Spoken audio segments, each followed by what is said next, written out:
Beleza, galera. Agora a gente vai falar de um tema bem importante aí, meningites, beleza? Só colocar aqui o fone. E a gente começa. Trabalhar um pouco meningite. Beleza, galera. Um segundinho aqui. Vou colocar o pincel aqui para a gente ajustar tudo certinho. Beleza. Vamos falar agora de meningite.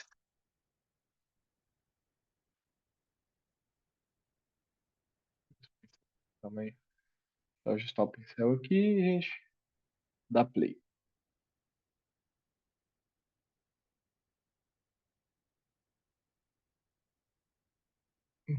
Beleza, gente. A gente conhece as meninges, né? Que a gente tem dura madre, mais aracnoides, mais pia madre,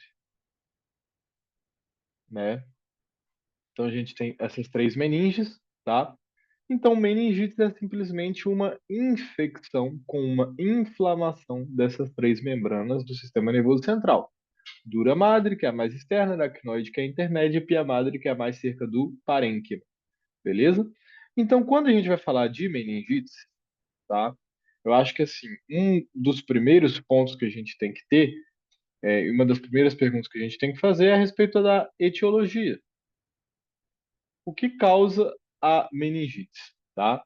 E eu gosto de separar da seguinte forma, que eu acho bem interessante. Ela pode ser bacteriana, tá?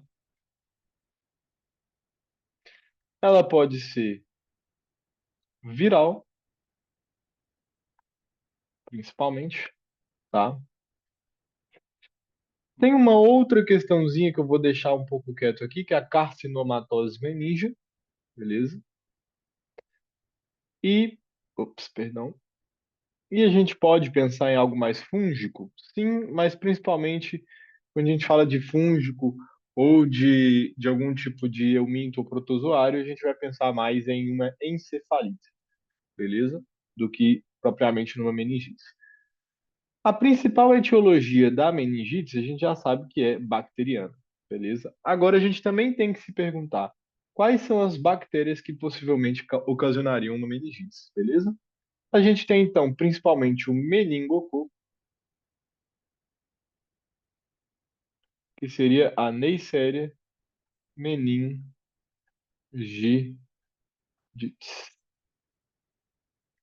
A gente tem o pneumococo, que seria o Streptococcus pneumoniae, como uma possível causa também. A nível de frequência, a gente poderia colocar o primeiro, Neisseria meningitidis, o segundo, Streptococcus pneumoniae. A gente tem outros, tá? Como Streptococcus agalactiae, principalmente em recém-nascidos, em neonatos, tá? A gente tem Neisseria já falamos, Streptococcus já falamos, Staphylococcus já falamos, perdão, Streptococcus galactiae, Staphylococcus aureus também, tá? Pode ser um causante aí de meningite. É, esses são os germes basicamente mais frequentes e de maior relevância aqui pra gente, tá? Pensando nisso, a gente vai falar principalmente ali do meningococo, tá? Alguns dados importantes que vai servir depois pra gente no tratamento. Ele é um gram-negativo, tá? E ele é aeróbico e ele é imóvel. Então, o que é mais útil aí é que ele é aeróbico e ele é gram-negativo, tá? Porque depois o tratamento vai ser com base nisso, em ter um tratamento especificadamente para gram-negativos, tá? Então, a gente tem causas bacterianas. Ah, de bacterianas vou adicionar uma ainda, hein? Não me xinguem, não. É, tuberculose, né?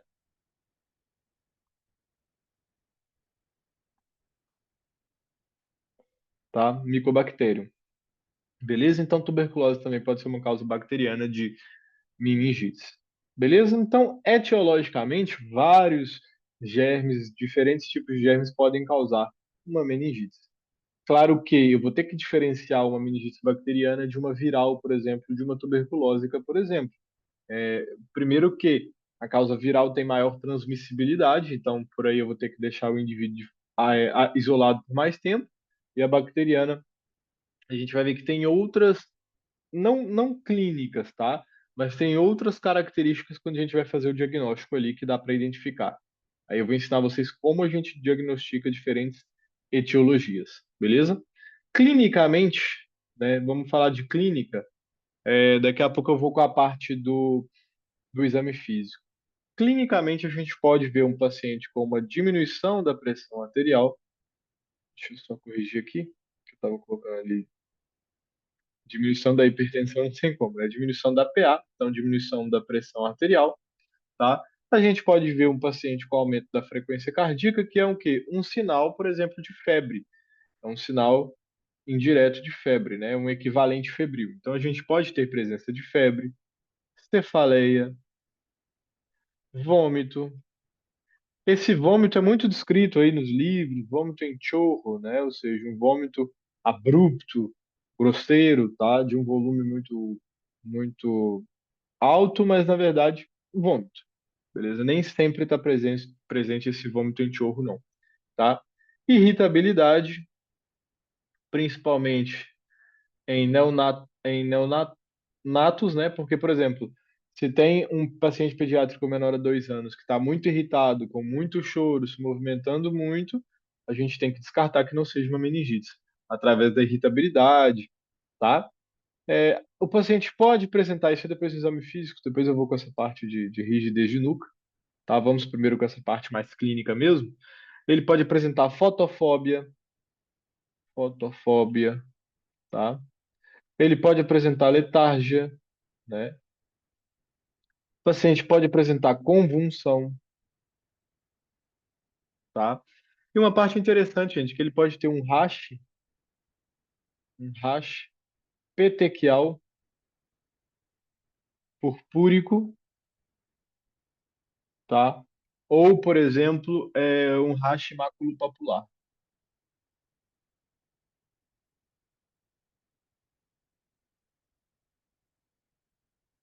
e coagulação intravascular disseminada. Porém, quando a gente já fala aqui, ó, do rash petequial purpúrico, rash maculopapular, geralmente a gente fala de uma meningococcemia, tá? Meningococcemia, beleza? Ou seja, possivelmente esse paciente já está com uma bacteremia, possivelmente ele já pode estar evoluindo para uma sepsis. Pode ter o rash petequial, ou seja, várias petecas, várias manchas pruriginosas no corpo do paciente, juntamente a um quadro febril e um quadro que vai me levando aí para o diagnóstico de meningite? Pode, tá? Mas não é comum. É comum que o paciente já esteja em um estado mais avançado da meningite. Pensando aí já em uma possível sepsis, uma bacteriemia, algo um pouco mais severo.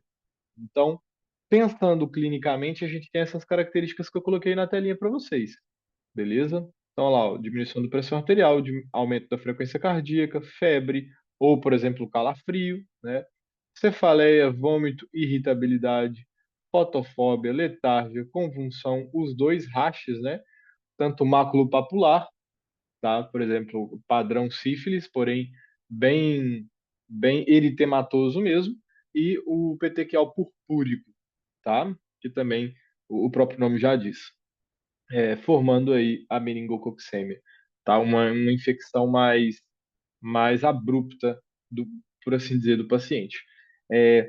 Por que que eu ainda não falei de exame físico? Porque a gente vai somar aqui, ó, vou colocar aqui do lado, mais exame físico, beleza? Mais exame físico. Aí sim, quando a gente fala do exame físico, a gente poderia adicionar algumas coisas aqui, ó. Por exemplo, rigidez, né? Essa rigidez pode ser de nuca, rigidez em dificuldade de movimentar o pescoço. Dois exames físicos famosos vão estar positivos, né? Kerning está positivo, Brudzinski também vai estar positivo. Tem um sinal também de Flatal, né? Flatal pode estar positivo, tá? O Kerning, gente, e o Brudzinski, né? O Kerning é basicamente o quê? Eu vou flexionar o pescoço do paciente, tá? Ele vai sentir dor ao flexionar o pescoço dele.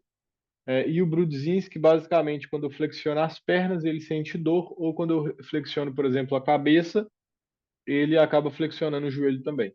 Ou seja, sinais de irritação meningia, né? Ou seja, tudo que eu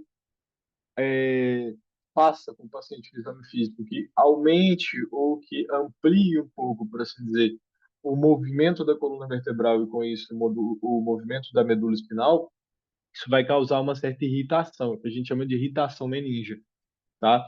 Então é muito típico. Pode estar presente? É comum que esteja e presente, gente. A gente vai esperar que esteja presente, tá? Esses sinais de Kernig-Brudzinski, ou pelo menos uma rigidez nucal, beleza? O flatal é o quê? Quando eu faço um movimento de flexionar o pescoço do paciente, eu olho uma dilatação na pupila dele. Isso acontece, tá? Com frequência, mas você tem que estar esperto em avaliar, né? Porque quando você flexiona o pescoço, o paciente vai sentir dor, incômodo, e nesse momento você tem que estar olhando a pupila dele para perceber a dilatação, tá? Então, assim, o exame físico da meningite é extremamente importante. Henrique, paciente pediátrico menor a 2 anos, basicamente. Nesse caso, aí a gente vai ter que ver os sinais de irritação mesmo, tá? Talvez observar a presença do rastro petequial purpúrico, observar a presença de um choro que não para, que não cessa, beleza? Então, isso é bem importante. Deixa eu ver se esquecemos de algo. Etiologia, clínica, exame físico, beleza. E agora a gente vai com a parte de diagnóstico. Antes da gente falar de parte de diagnóstico aqui, galera, é importante relatar que o diagnóstico de meningites, ele começa principalmente no exame físico e na clínica, beleza? Então, assim, se não fecha o exame físico, se não fecha a clínica, por aí eu tenho que pensar em outras patologias ou outras coisas, tá? Porque assim, ó, não faz muito sentido eu seguir um paciente estudando ele de diversas formas, com exames e estudos, tipo, invasivos, e não ter presença clínica do que eu estou pensando que seja. Tá? Então a gente deve antes fazer exame físico e pensar bastante na clínica do paciente. Beleza, vamos com metodologia diagnóstica. Vocês vão entender o porquê que eu estou falando que a clínica é importante. Vamos certinho aqui. Diagnóstico. Pro diagnóstico, galera, eu vou subir aqui, ó, númerozinho 1 e vou colocar assim, ó, laboratório, beleza? Laboratório. Tá? Isso é o básico, o laboratório não se nega a ninguém. Laboratório a gente vai pedir tudo, basicamente, tá? Hemograma, beleza? É importante pedir coagulograma, tá? Beleza. Tá, galera? Coagulograma. Porque assim, ó, pensa comigo. Se o paciente está com síndrome purpúrico, petequial, que seja, eu tenho que descartar que não seja nenhum problema no coagulograma. Então, por exemplo, uma PTI, que é uma púrpura trombocitopênica imune, que é muito comum em paciente pediátrico, uma dengue, tá? Malária, por exemplo, poderia estar causando isso. Vários diagnósticos diferenciais, mas enfim, o coagulograma é válido principalmente para essas diferenciações. A gente pode pedir a glucêmia do paciente, tá? Sim ou sim a gente pede a glucêmia. Vocês vão entender depois que quando eu vou pedir lá um exame de líquido cefalorraquídeo, eu preciso da glicemia do corpo todo, então eu tenho que fazer essa glicemia dele, tá? No laboratório. Eu vou pedir os fatores de inflamação aguda, PCR ou velocidade de sedimentação globular, tá? Posso pedir as enzimas hepáticas, né, GOT e GPT, principalmente, também é importante, principalmente no contexto de sepsis, né? No contexto de sepsis, inclusive, eu acho que eu agregaria aqui até o ácido láctico também, tá? No contexto de sepsis. A gente poderia pedir função renal, então a gente vai com creatina mais ureia nesse laboratório, então é um laboratório bem completo. Eletro, sim ou sim, tá? O paciente muito provavelmente vai ficar internado. E sim ou sim, hemocultivo, beleza?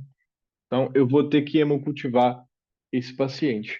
Por quê? Porque o paciente com meningite ele tem alta possibilidade, basicamente 60% dos pacientes com meningite têm hemocultivo positivo.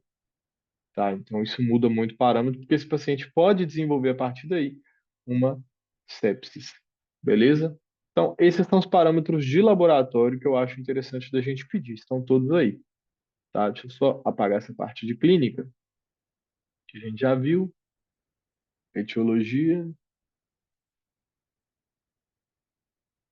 beleza. Então, a gente ficou com isso na parte de diagnóstico laboratorial, né? Então, o primeiro que a gente vai pedir, laboratório, tá? O segundo que a gente pode pedir é o estudo de imagem. É o estudo de imagem. Na imagem que a gente vai escolher, a imagem de eleição vai acabar sendo ou a tomografia ou um ou outro, tá, gente? Ou a tomografia ou a ressonância nuclear magnética. Beleza? Por que que eu vou pedir isso? Principalmente em pacientes que eu acho que tem algum risco, por exemplo, de hipertensão intracraniana, tá? Risco de hipertensão intracraniana.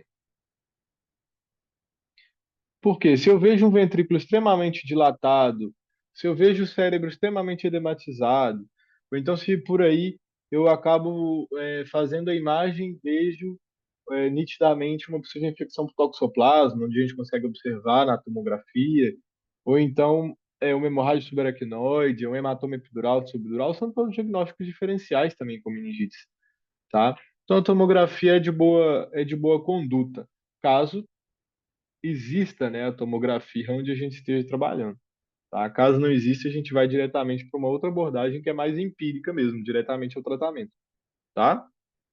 E basicamente o gold, por assim dizer, seria a punção lombar, né? Seria a PL, beleza? Seria basicamente o nosso gold standard.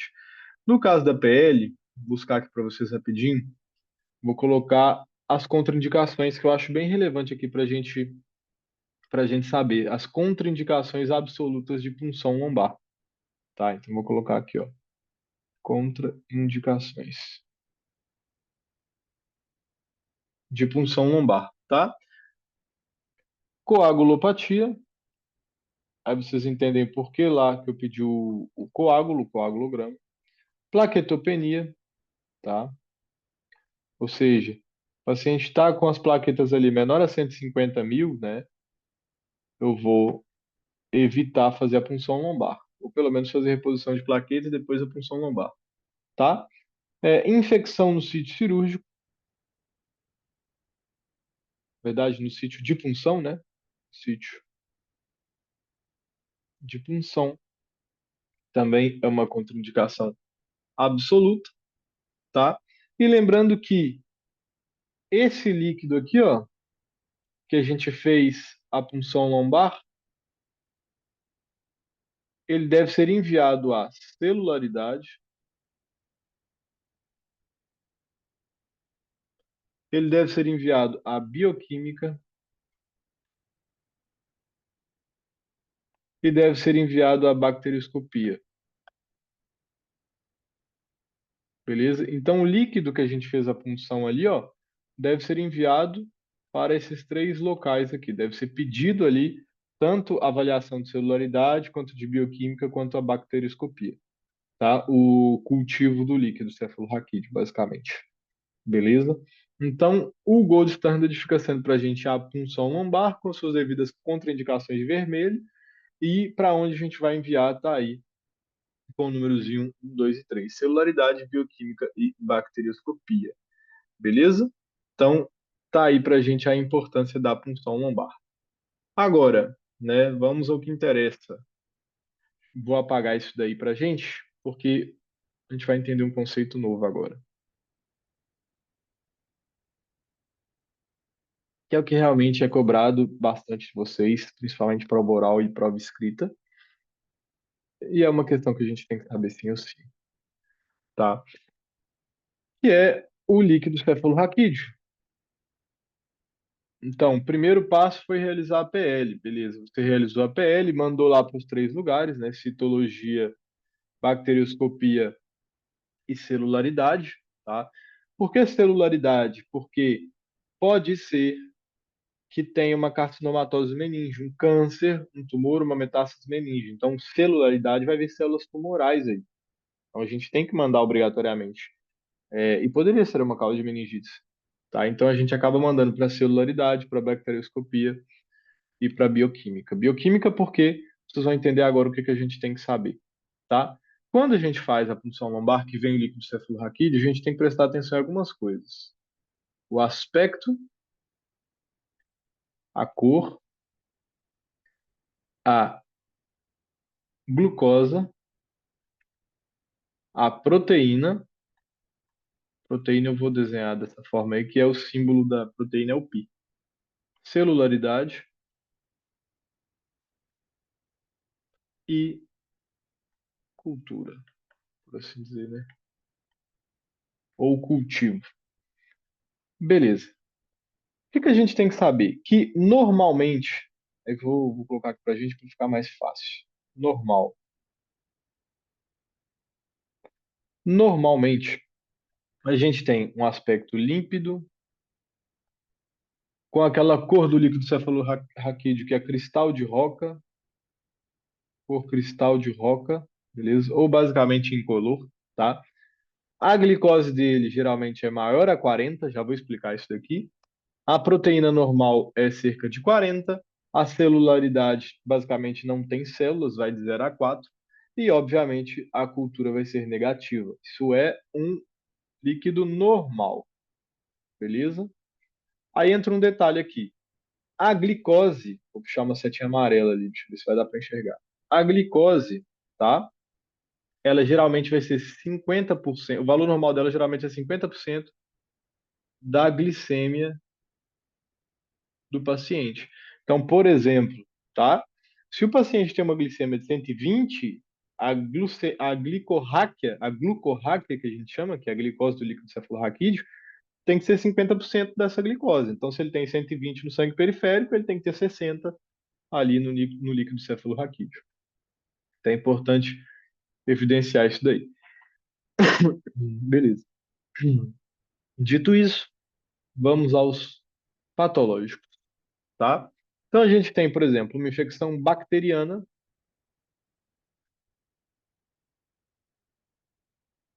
A gente vai ter um líquido de aspecto túrbio, beleza? Com uma cor xantocrômica. Xantocrômica, vocês vão lembrar que é o mesmo lado da hemorragia subaracnoide, tá? Mas pode vir também na infecção bacteriana, mas principalmente o aspecto meio túrbio, tá? Com uma glicose do líquido cefalorraquídeo diminuído, então a gente chama isso aqui de hipoglucorráquia. Então, lembrando que a maioria das bactérias vão consumir essa glicose, então diminuição da glicose a nível do líquido cefalorraquídeo, tá? Hipoglucorráquia, com uma proteína que vai estar aumentada, beleza? Hiperproteinorráquia, então a proteína aí geralmente ela vai estar de 100 a 1000, tá? Vai estar com a proteína extremamente aumentada, com uma celularidade de predomínio de neutrófilos, então tem mais de 500 células aí, que são, na verdade, polimorfonucleares, né? Um predomínio de neutrófilo, pela questão de ser uma infecção bacteriana, e o cultivo vai ser positivo, né? Obviamente, tá? Porque tem uma infecção bacteriana em curso, beleza? Então, aí ficou pra gente a infecção bacteriana. Beleza. Depois a gente tem uma infecção por tuberculose. Nesse caso, a gente tem a mesma coisa, um líquido túrbio, porque lembrando, é uma bactéria, tá? Aqui, geralmente, pode vir um aspecto xantocrômico também, ou pode vir incolor, pode vir um dos dois, tá? No aspecto, com uma hipoglucorráquia levemente diminuída, tá? A glicose no líquido cefalorraquídeo levemente diminuída, uma proteína elevada, porém menor a 200, então te ajuda a fazer diagnóstico diferencial de uma infecção bacteriana qualquer, porque a proteína está menor a 200. Os polimorfos nucleares também estão aumentados, mas também estão menor a 500, tá? e o cultivo, né, pode estar positivo, mas lembrando que demora de 90 a 120 dias para positivar, dependendo, tá? O que hoje por hoje se faz, que eu vou até agregar aí, é pedir junto com isso, a gente já vem automaticamente o ADA, né? Aquele ácido arabinumamânico, acho que se chama, algo assim, que é justamente produzida pela bactéria e por aí você consegue fazer o diagnóstico, tá? Você pode pedir o ADA também positiva em patologia autoimune, tipo lúpus, artrite reumatoide, tá? Mas a gente pode pedir o ADA, porque dentro do líquido cefalorraquídeo a possibilidade que seja tuberculose é extremamente alta, né?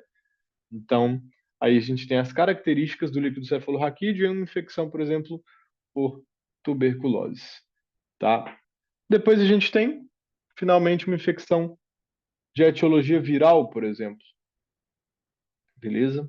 A etiologia viral é interessante, porque o líquido tem um aspecto límpido, tá? Basicamente claro, incolor,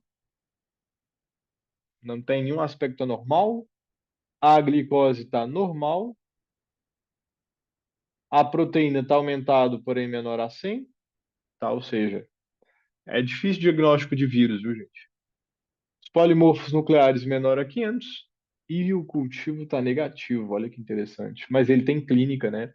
E se ele tem clínica, a clínica é soberana. Então, a gente fica com a ideia de que clinicamente ele vai se manifestar, tá? Então, a infecção viral ela é difícil de diagnosticar. Por aí você pode pedir, sabe o quê? Para agregar aqui, ó, um PCR do líquido cefalorraquídeo. Beleza? É interessante também de pensar. Posterior a isso, nos sobra infecções do tipo fúngica ali no cantinho.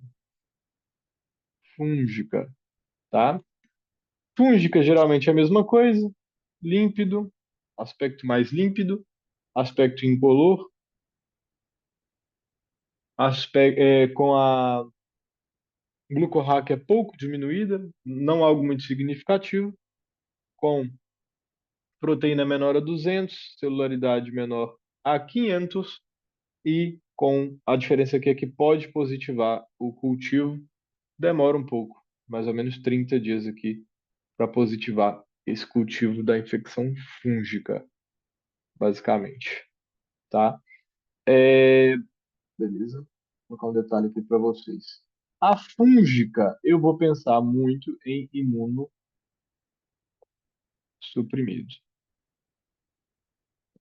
beleza? Então, a fúngica eu vou pensar bastante em imunossuprimido. A tuberculosa também me faltaria para essa margem ali de imunossupressão, tá? Agora, quando a gente fala de viral, bacteriana, são os dois tipos basicamente mais comuns de meningite. Ou seja, gente, quase que todo o diagnóstico etiológico da meningite é feito através do hemocultivo, que é de sangue periférica, e do líquido cefalorraquídeo. Então, a punção lombar, ela é assim, ela não é assim exclusiva, eu não sou obrigado sim ou sim a fazer, mas ela vai me ajudar bastante com o diagnóstico etiológico da causa dessa meningite, beleza? Então, é bem importante. Eu deixei um quadrinho assim parecido para vocês, acredito, no PDF, tá? Deixei algo lá mais ou menos igual. Mas a realidade é que diante de uma meningite, se possível, faça a punção lombar. Beleza? Não tem muito para onde a gente ir, não, tá? Henrico, não sei se eu faço a punção lombar porque eu não sei se tem hipertensão intracraniana. Tratamento empírico. Tratamento empírico. Trato diretamente, tá? Diagnóstico diferencial. A gente tem que, obviamente, tomar cuidado com algumas coisas, né? Porque em diagnóstico diferencial, a gente pode diferenciar o síndrome purpúrico, que aí pode ser várias coisas que eu posso pensar, tá? Por exemplo, posso pensar em diagnóstico diferencial com dengue pelo síndrome purpúrico, tá? Com febre amarela, também pelo síndrome purpúrico, endocardites, Por que endocardites, Henrique? Porque o hemocultivo está positivo em 60% das vezes, e aí eu tenho que pensar nessa diferenciação, tá? Hemorragia subaracnoide, púrpura trombocitopênica imune, que justificaria, por exemplo, as petequias, tá? Aquele rash maculopapular, por exemplo. Outras coisas aí que pode estar favorecendo esse síndrome meníngeo, poderia ser uma hipertensão intracraniana, tá? Por exemplo, diagnóstico diferencial de traumatismo crânioencefálico, obviamente, tá?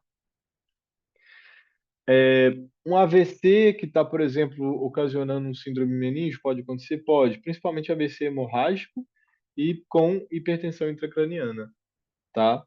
Esses são os diagnósticos diferenciais, assim, de forma geral, de meningite. Óbvio que no adulto, né, gente? Quando a gente está falando de um paciente pediátrico, o paciente pediátrico, a gente tem que fazer diagnóstico diferencial com todas as infecções, inclusive infecção do trato urinário, uma sepsis por uma pneumonia, por exemplo. Então a gente tem que diferenciar bastante, tá?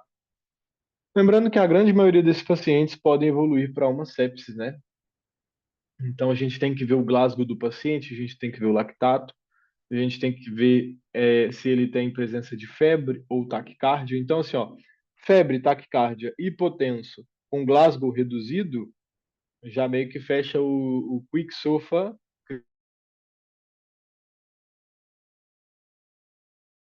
Beleza, galera, deixa eu compartilhar aqui para vocês novamente. Teve um bugzinho do Zoom aqui. Beleza. Enfim, estava comentando com vocês, né, que o Quick SOFA é basicamente o que define sepsis. Então, um Glasgow reduzido, uma hipotensão, uma febre, uma taquicardia, já meio que me leva ali para a possibilidade de sepsis. A maioria dos pacientes com meningites podem terminar de forma séptica. Por isso que quando a gente pensa em tratamento, tá, da meningite, tem duas coisas aqui, na verdade, que são essenciais. A primeira é hidratar o paciente. Essa hidratação ela pode ser feita por 20 ml quilograma hora por uma hora, ou seja, só quando o paciente chega. Isso aqui vai ser feito com Ringer, tá? E você vai continuar essa hidratação com solução fisiológica 0,9, ou seja, normal, né? Isotônico, 25 ml quilo em 6 horas. Então, primeiro é hidratar esse paciente.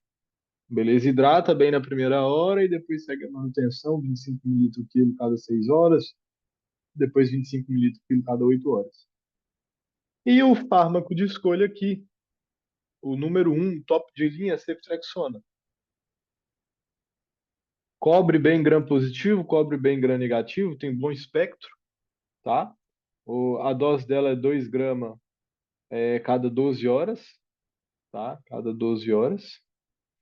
Então, totalizando aí basicamente 4 gramas dia. Pode ser dado metade de dose, 2 gramas dia também, não tem problema, tá? Por 7 dias, por 7 dias, geralmente, né? Ceftriaxona é um fármaco excelente pelo espectro e ele atravessa muito bem o sistema nervoso central. Passa muito bem o sistema nervoso central. Tem antibióticos melhor que a ceftriaxona, mas a ceftriaxona passa bem o sistema nervoso central. Um outro que a gente pode dar é a cefotaxima, que o problema da cefotaxima é que é também 2 gramas, porém cada 4 horas, então você tem que ficar ali toda hora renovando o medicamento, tá? Da cefotaxima. E outros, aí já pensando mais eu já iria mais para um lado mais grave da coisa, ou refratário ao tratamento. Aí a gente pode optar, por exemplo, por meropenem, tá? Meropenem 2 gramas cada 8 horas, ou até mesmo levofloxacino, que o levofloxacino ele tem uma melhor a absorção e espectro a nível pulmonar, não tanto a nível do sistema nervoso central, não. 750 miligramas cada 12 horas, beleza? Mas no geral a droga de escolha aqui vai ser ceftriaxona, tá? Se pode fazer em idosos, E em pediátricos neonatos, basicamente, se pode fazer a ceftriaxona mais a ampicilina, por exemplo, ampisuba, para poder estar cobrindo um pouco mais os outros germes, por exemplo, Streptococcus agalactiae, tá? Staphylococcus aureus, para dar uma cobertura maior ali para gram positivo. Pode, né? Pode ser feito dessa forma. Para contatos, né? Ou seja, eu tive contato com um paciente que teve meningites. Para contatos, né, contatos próximos, a gente pode dar rifampicina ou diretamente ceftriaxona. Beleza? Então, para contatos próximos, posso dar ou rifampicina ou ceftriaxona. Não tem problema nenhum, não. E a, não diria profilaxis, mas a prevenção de uma meningite de forma grave são as vacinas, né? As vacinas pneumocóccicas, tá? Então, as vacinas são de extrema importância, dadas aos 2, aos 4, aos 6, salvo me engano, aos 15 também. 15 ou 12 meses, acho que é 15 meses, tá? Isso aqui já é reforço, né? São três doses inicialmente. Então, a vacinação completa, juntamente com os cuidados, se tem um paciente que tem meningites, obviamente, tratar os contatos da família. Mas, assim, o tratamento antibiótico assim, de eleição, sempre, sempre, sempre na cabeça, ceftriaxona. Ceftriaxona, que é a cefalosporina de terceira geração de mais uso e, hoje por hoje, de melhor absorvência assim, no sistema nervoso central. Tá? Então, basicamente isso, gente. Dúvidas, igualmente, vocês me chamam ali no nosso grupo, tá? Pra gente abordar. Me chama no privado, na verdade, né? Porque ali no grupo estamos meio limitados, beleza? Mas aí vocês podem me chamar se tiver dúvida, tirar dúvida, etc. Não tem problema nenhum. Me mandar caso clínico, eu mando áudio para vocês, a gente troca ideia, não tem problema de verdade.